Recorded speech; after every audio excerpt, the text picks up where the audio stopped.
Hello guys, good morning. ഇന്നൊരു ദാൽ തടക്ക ഉണ്ടാക്കുന്നതാണ് കാണിക്കുന്നത്. എണ്ണ വെച്ച് ചൂടായി വരുമ്പോൾ അതിൽ കടുക് ജീരകം ഇടുക. പിന്നെ തക്കാളി കണ്ടിച്ച് വെച്ചതുണ്ട്, കറിവേപ്പിലയുണ്ട്, പച്ചമുളക് കണ്ടിച്ച് വെച്ചതുണ്ട്. അതെല്ലാം കൂടെ ഇതിലേക്ക് ചേർത്തു. ഇനി അത് നന്നായിട്ട് ചൂടായി വരുമ്പോൾ അത് നന്നായിട്ട് ഉടക്കുക. തക്കാളി ഉടഞ്ഞ് വരും. പിന്നെ പരിപ്പ് വേവിച്ച് വെച്ചിട്ടുണ്ട്. മഞ്ഞൾപ്പൊടിയും പാകത്തിന് ഉപ്പ് ഇട്ടിട്ട് വേവിച്ച് വെച്ചിട്ടുണ്ട്.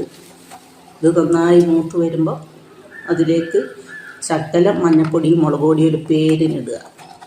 ഇത് എളുപ്പത്തിലുള്ളൊരു കറിയാണ്. കുഞ്ഞു കുട്ടികൾക്കൊക്കെ കഴിക്കാൻ ഇഷ്ടമാണ്. ഇവിടെ മക്കൾക്കും പേരക്കുട്ടികൾക്കൊക്കെ ഭയങ്കര ഇഷ്ടമാണ്. തേങ്ങ അരച്ച് വെക്കുന്നതിനേക്കാളും കൂടുതൽ ഇതിലേക്ക് ഈ വേവിച്ച് വെച്ച പരിപ്പ് ചേർത്തു. അത് നന്നായിട്ട് തിളയ്ക്കാൻ വെക്കുക. നല്ലോണം തിള വന്നു കഴിഞ്ഞാൽ കുറച്ചൊന്ന് കുറുകി വരും. കൂടുതൽ ലൂസായാൽ ടേസ്റ്റ് ഉണ്ടാവില്ല. അപ്പോൾ ഇത് നമ്മുടെ ദാൽ തടുക്ക തയ്യാറ്. ഇതിൽ ഉള്ളി ചേർത്തിട്ടും വെക്കാം. ആ തക്കാളിയുടെ കൂടെ ഉള്ളിയൊക്കെ ഇട്ടിട്ട് വെക്കാം. ഇവിടെ തക്കാളി ഇട്ട് വെക്കുന്നതാണ് ഇഷ്ടം. അപ്പോൾ എല്ലാവരും ട്രൈ ചെയ്യുക. നെയ്യ് ഒഴിച്ചാൽ നല്ല ടേസ്റ്റാണ്.